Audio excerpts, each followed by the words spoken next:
তখনকার এবং এখন পর্যন্ত খুবই জনপ্রিয় যদি শাবনাজ নাইমকে এবং অনেক অনেক সুন্দর দেখাচ্ছে আপনাকে ফুল ফ্যামিলিকে আমরা পেয়েছি খুব ভালো লাগছে এক এক করে জানছি ভাই আপনার কাছে আগে জানতে চাই যে এতদিন পরে দেশে এসে এবং এই মেরিল প্রথম আলো অ্যাওয়ার্ডে এসে কেমন লাগছে মেরিন প্রথম আলো একটা ইভেন্ট যে মোস্ট গর্জিয়াস ইভেন্ট আমাদের দেশে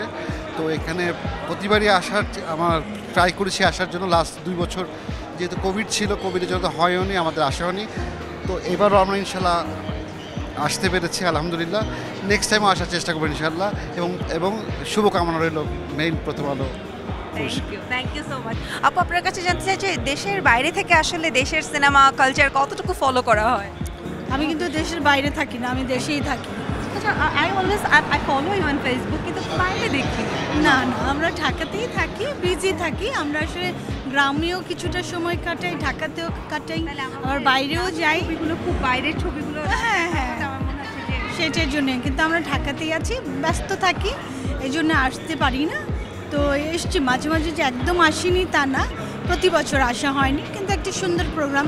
আসতে চাই আসার চেষ্টা করি পারি না কিন্তু এবার পেরেছি থ্যাংকস সো মাচ একটু কি আপনাদের সাথে কথা বলতে পারি আপনাদের নামগুলো যদি জেনে নিতে পারতাম আমার নাম মাহাদিয়া নাইম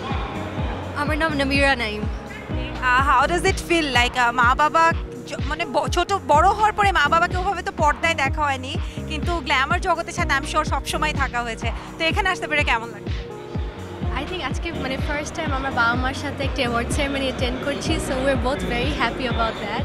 আর মা বাবা যদিও লাইক ফিল্মের সাথে এখন আর they are not related to it আমরা বাইরে গেলে তাদের লাইক পপুলারিটি দেখে বা যখন ফ্যানদের সাথে কথা বলি সবসময় আমাদের অনেক ভালো লাগে ইভেন আমরা যখন বাইরে থাকি আমরা দুজনই ক্যানাডাতে থাকি তো ওখানেও মানুষ অনেক রেকগনাইজ করে আমাদেরকে দেখেও তাদের কথা বলে so it feels really good to hear that and আজকে এসে we are very excited and we are excited to see the programme that's gonna happen thank you so much for coming thank you